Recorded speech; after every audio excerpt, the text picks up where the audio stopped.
Pemulihan ekonomi dan industri di semester pertama tahun ini terus digencarkan. Salah satunya lewat perpanjangan program pemberian insentif pajak pertambahan nilai ditanggung pemerintah atau PPN DTP rumah pada tahun ini. Optimisme dirasakan oleh para pengembang perumahan di semester awal tahun ini.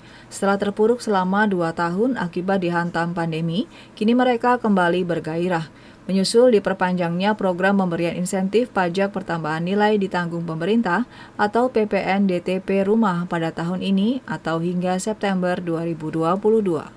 Relaksasi kebijakan pembebasan PPN DTP sendiri diberikan sebesar 50%, dan jumlah ini selisih PPN akan membangkitkan minat konsumen untuk kembali berbelanja rumah.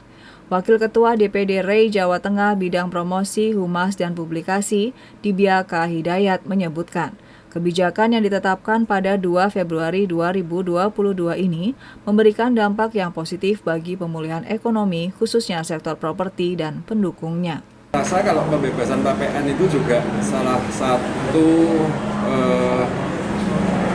satu tindakan yang sangat brilian dari pemerintah ya, karena misalkan seperti developer hanya developer yang dibebaskan PPN, tapi stakeholdernya itu kan semua masih mengandung unsur pajak, sehingga sekian ratus sektor usaha yang berkaitan dengan properti, yang berkaitan dengan perumahan akan berjalan, termasuk dari material dasar, pabrikan dan lain-lain, itu semua ikut berputar.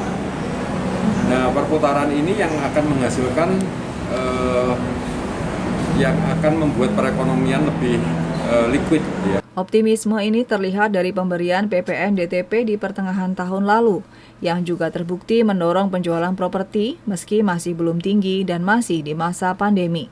Dengan perpanjangan ini, para pengembang perumahan mulai bangkit sejak adanya insentif PPN DTP. Bahkan di awal tahun ini, terjadi peningkatan penjualan sebesar 30%. Untuk mendorong penjualan, sejumlah pengembang sudah mulai melanjutkan pembangunan properti dan melakukan promosi penjualan di sejumlah kawasan publik. Restu Indah melaporkan.